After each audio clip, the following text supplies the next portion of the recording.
All right, so this video, guys, is almost like 6 months in the making. I've had these blades for several months now. I brought them along with me on my full-time RV adventure life that I am currently living.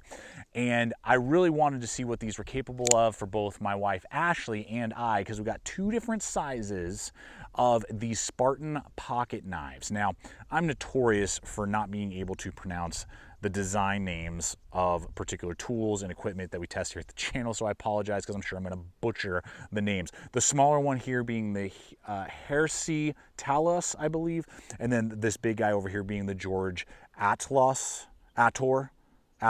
I can't remember. Big green one, small black one. That's what we're going to do from now on for the rest of the video. I apologize for the designers if I'm butchering your names, which I'm sure I am.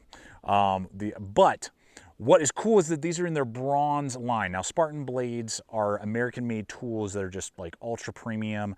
I have yet to purchase a full like Spartan blade because they're over $400 usually, and for their fixed blades, and usually over $300 for their pocket knives. Well, their bronze series of these are part of their import line, which means that they are made in Taiwan, which is definitely different from being made in China. Just got to say that.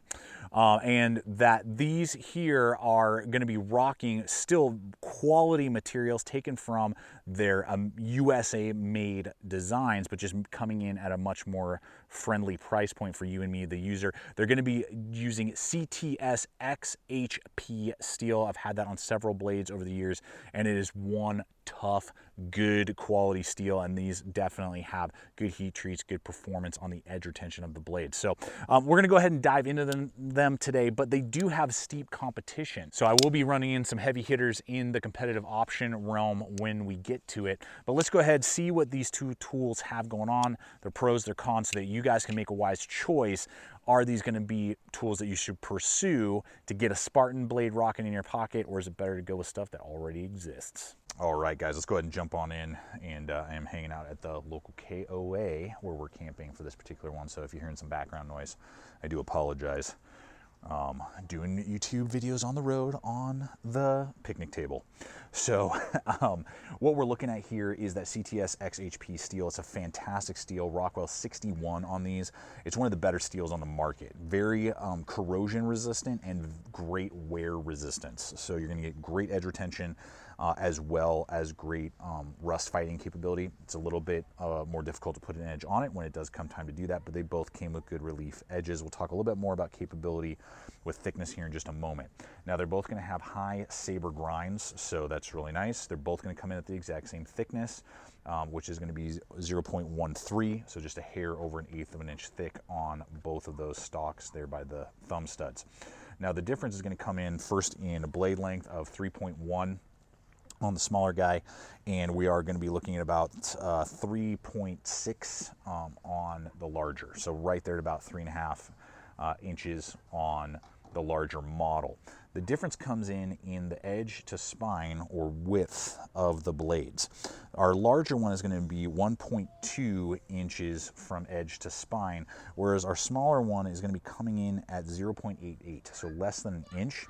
And because of the same thickness that they share, and so therefore the grind angles, the edge geometry is good, but the grind angle themselves, what I found was that the larger is an amazing slicer. I mean, it is great. I've done tons of food prep. I've done all kinds of work with it. It's a great tool for those type of things. The smaller one doesn't really perform. I mean, it's okay, but I mean, it gets kind of fat cuts, you know, that kind of, you're kind of putting more pressure than you would prefer for that size of a 3-inch knife. For a 3-inch knife, I would want it to either have a full flat at that thickness or to have a broader blade, and therefore making it easier to go through the material. And so it kind of got bogged down a lot with like cardboard cutting and just different things like that. And I just wasn't super impressed with everything. The steel, the edging is fine, the edge on it is fine. It's just the thickness of the grind is kind of beefy for how compact the tool is. And if you're wanting something that's more robust, you'd usually want something that's larger. So I don't know, it's kind of like this counterintuitive designing, in my opinion, from my personal experience and what I look for in a pocket knife. So again, the larger being great, large, wide, broad blade, can do everything you'd want that type of style of tool to do. The smaller one, though robust, just kind of bogs down. So the pocket clip that comes on these models is great. I have zero complaints with it. It's a loop over design. hasn't shifted or wobbled, kind of resets into the G10 handles, even though the screws are not recessed. That would have been a nice little extra touch. They do protrude above, but you get a good wide loop there, but it doesn't cause a hot spot, so it'll go over most reinforced pockets and things like that. And it's almost flush with the butt of the knife, so it's still easy to pull out, but it's going to give you a very deep ride. And then good lanyard holes to run 550 paracord through. Now on the larger model, you are going to get a base plate on the other side that you can swap it right or left. That is not the case with the smaller version. From what I can tell, it's right-handed only setup. Maybe they offer some that come in a left-handed only, but from what I've seen, I've only seen right-handed. You may have to go all the way up to the full, you know, not bronze line to get possibly the left-handed, you know, ready. So larger is ambidextrous, the smaller one is not. All right, now how about these handles? We come with G10 handles, great texture, not super coarse, but definitely, I would say medium grit traction. They haven't been thrashed in my pockets or anything like that, but good texturing. You know, you can get a different color. I think you can get green, black on either one. Now, the nice thing is that they're going to come in, the larger one at 4.6 ounces, which is nice for how beefy the blade is and how big, you know, the overall tool is. Coming in under 5 ounces, I'm happy with. And then on the smaller one, you're looking at 2.1, so it is very light ounces, which is really, really cool. I do dig that. Now, on the smaller one, we're looking at 4-inch overall handle length, and then you're looking at 4.62 on the handle on the larger one. So good sizes for each in the sense of there being, you know, a compact model, larger model. We'll talk competitive options here in a little bit with that, but just to give you some perspective there, fills out my large size hands easily. Good jimping, not sharp, but gives you good jimping, really good cut in. So I mean, you're locked in either way you hold it. A little bit of jimping back there, doesn't cause any hot spots. Very, very good on the larger model, and on the smaller one just fits just barely, but it does fit. Gives you a little bit of cut in, squared off jimping as well. And you know, my pinky is just wanting to crawl off. And if you're new to the channel, or you've been under a rock, and check out real fast on the videos for some reason, the large size hands, large size gloves, flow through construction on both. And when we go to the locking mechanisms and deployment, great thumb studs on both, very cool kind of styling there on that one. And then this one's kind of more of a basic honeycomb. For those, you're looking at a full length sided frame on one and then G10 on the other, which helps with some of that weight, but still very robust and rigid. Then kind of a recessed frame on the other one. That's what helps cut down on the weight. Bronze bushings, so they fly open. No issues with the deployment. Good locking mechanism for liner locks. So this one's going to have jimping so you can grab it. This one does not, and I'm glad that the larger one does not. It's perfectly designed that I can easily catch it even with gloves and close it, and then runs open, stopping on that pillar right there, and same right here. Very nice large pillar. So I mean, they're well built, good fit and finish for both of the designs.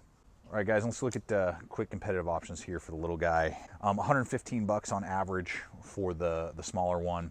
And what came to my mind for size perspective and just kind of to think through is the Dividend, in particularly the USA made CPM D2 steel version. This is a compound blade D2 steel, and this is the CPM D2. So it's very good, but CTS XHP is still better in corrosion and wear resistance than D2 of any type that I've found. But these guys will usually go for under $100, 100 to under 100 for USA made. And what I do like about it is it will have a longer handle, which just fills out my hand a little bit better. You can see there, versus on this guy, like my pinky is kind of fighting to get a grip on there.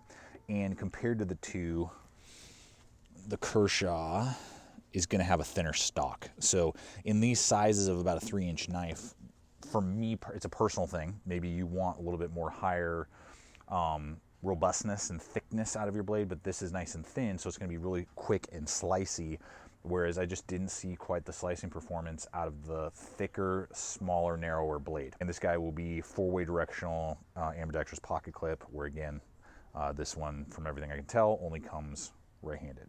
All right, guys, so I want to run in some competitive options for us here and talk pricing. Now, both of these blades, whoop, where'd it go? There we go. All right, got to like load up all my pockets here for this part. Competitive option portion in pricing. Now, I picked up both of these over at GP Knives. I paid, I believe, like $130, $135 is what both of these are going for. And I do think that there are some versions, maybe like a blacked out version, might be a little bit more. I will be annotating the exact price because right now I don't have any cell phone coverage to, you know, double check. But yeah, right around the $135 pricing, which compared to what else is on the market, you are getting a lot, and the quality and fit and finish is definitely there, and that CTS XHP steel is primo. But there is a lot, you know, to consider here, and I just want to throw in two options that came to mind. The first one, let me get this one in my pocket over here, get this one out of my pocket over there. Boom, is the Hogue EX03 manual version. Just want to roll that in there. Now it is slightly larger at 4 inches. They do have a 3.5 inch model that would basically be exactly competitive with this one. Just kind of running that in there. Hopefully you guys can pick that up. There we go. Very similar, you know, big, broad, wide saber ground blades, big, you know, beefy handles. The cool thing is now you can get these in auto, but those are going to be, you know, over $200 and, you know, very restrictive and where you can use them and all that. The manual version, though not ambidextrous, so that's a plus here, is going to have a really cool pivot lock, piston lock, I don't know what you want to call it. You know, where you push the button and it moves out of the way because it originally is based off of an auto. And I like that feature a lot. It's kind of tight right now. I tighten down the pivots every once in a while on all my blades, just make sure they're all running smoothly. There we go. You can almost do kind of like a Benchmade, you know, like whoosh, whip on like an axis lock or something like that. But USA made, CPM, not CPM, 154 CM steel, USA made. I think I picked it up for about $140. That's usually kind of ballpark what they're going for. And so the steel is not as good a quality, it won't hold its edge as long as what is on this guy, but we do get some cool locking mechanism features, and it is made here in America for about the same pricing. So just things to kind of consider there, and it definitely reminded me, this guy right here, the Spartan, reminded me a lot of this guy right here in the Hogue. We'll pull this guy up right there. There we go. And of course, duh, cold steel Recon, made in Taiwan, exact same place. This guy, they used to be using the same steel, XHP steel, but they've recently swapped over to S35VN, which is not quite as good. Very good. I like S35VN a lot, but we can argue that the steel on the Spartan is going to be a tougher, longer edge retention steel. Both going to have G10 handle scales, liner lock right here on this guy on the Spartan, whereas we got the epic triad locking mechanism on the Recon. So $100, about $100 on average for the Recon versus the Spartan. And completely ambidextrous, a little bit larger, obviously, and there are lots of different versions of the Recon. They have the mini Recon, they've got the Lawman. You know, there's a lot out there that you can kind of take a look at that are very competitive and will come in slightly cheaper, and I could argue would be even more robust, particularly in the locking mechanism, than a liner lock on the Spartan. Well, guys, there you have it. I hope that you have enjoyed this video. The big green one is definitely my fave, definitely something I regularly put in the rotation, and it mainly comes in because of the big broad blade, giving me a lot of capability for food prep, but also just knowing I have a big, good, reliable knife on me, and then that nice handle ergonomics, and it's a deep ride, so I'm not, you know, carrying this big bulky blade, even though it is kind of a big bulky blade. It doesn't feel like it. Whereas the little black one, I'm like, could care less. So that's my take, guys. There's definitely competitive options in the larger version that are out there. So you have to decide, you know, is this, particularly for an import, you know, is this something, you know, worth pursuing? That steel, you're going to get a lot, so that's cool. And you are going to be getting a Spartan blade right in your pocket, and it won't cost you half your paycheck. So those are all big, big positives. But to say that this is offering some mind-blowing thing that the rest of the market doesn't have would be blowing smoke up you know where. So with that, guys, I love and look forward to hearing your thoughts, your comments What do you think about these two Spartan blades in particular and the import bronze line in general? Is that something that you're really pumped about? Is it something you could care less about? Do you feel like it's only the tried and true American designs and manufactured blades that we should pursue? Always love hearing all those thoughts. Appreciate you guys so much. Thanks for coming over, checking out the other video popping up if you haven't yet, and subscribe if you're not yet a subscriber. We throw up content like this all the time, giving you guys info, data, so you can make a wise choice and know what to expect out of your gear. And until next time, always remember, stay equipped, stay prepared. I'll see you out there.